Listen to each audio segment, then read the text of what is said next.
June 13th, 2026.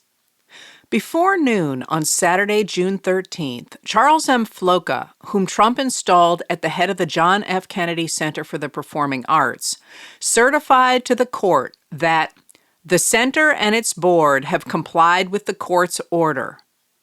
They had, he wrote, removed all physical signage on the Kennedy Center buildings and grounds, including the front portico, that purports to rename the Kennedy Center after President Trump or any other individual besides President Kennedy, updated the website, removed references to Trump from letterhead, promotional materials, and so on, and withdrawn any trademark application officially referring to the Kennedy Center as the Trump Kennedy Center, or any similar formulation.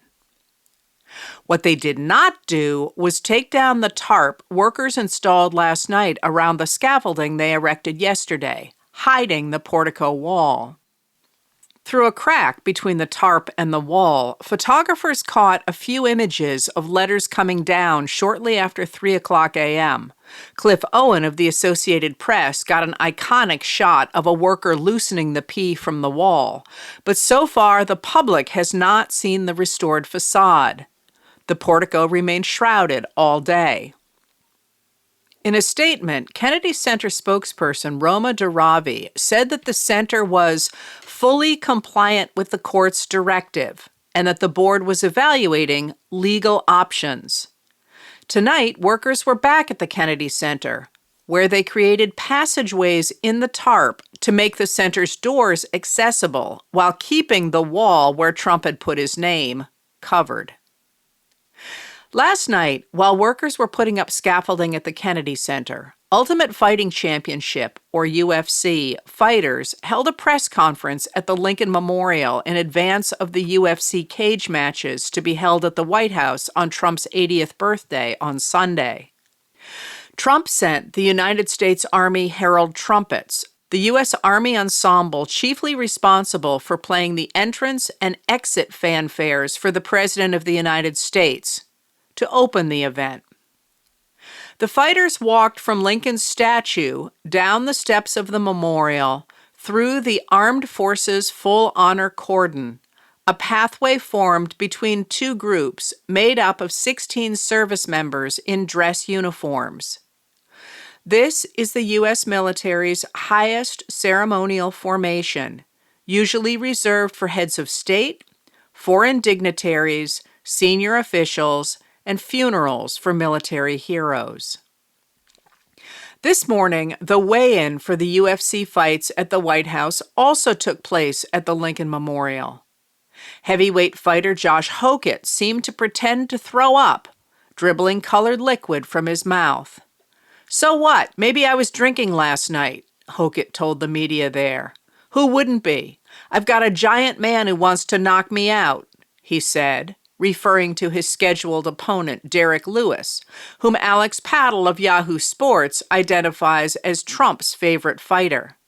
He has the most knockouts in UFC history. Today's stunt performer Travis Pastrana performed a backflip on his dirt bike over the UFC Octagon Fight Arena on the south lawn of the White House. Other riders performed stunts as well. They were filmed on their bikes, flying across the facade of the White House. On the eve of his 80th birthday, the president posted an image of the Obama Presidential Center as a garbage can surrounded by a homeless encampment. Then he posted an image of himself leaving his trial in Manhattan Criminal Court in 2024, when a jury found him guilty of 34 felony counts, under the caption, "Only Trump." Then he posted an image from 2018 of himself walking with North Korean dictator Kim Jong-un. Then he posted a picture of himself speaking at a lectern in front of Air Force One while he was campaigning for re-election in August 2020.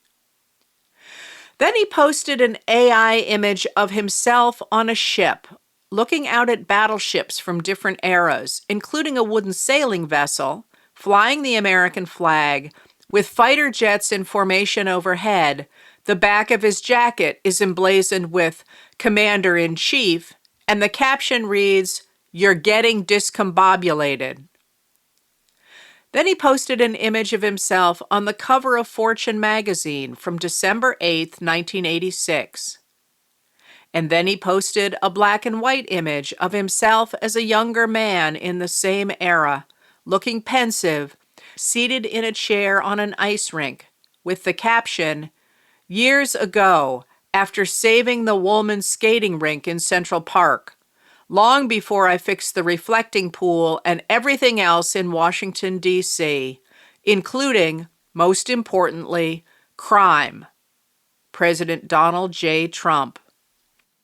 Tomorrow night, the fighters will enter the ring from the Oval Office. The fight will be carried live on Paramount Plus for a fee of $8.99 and up.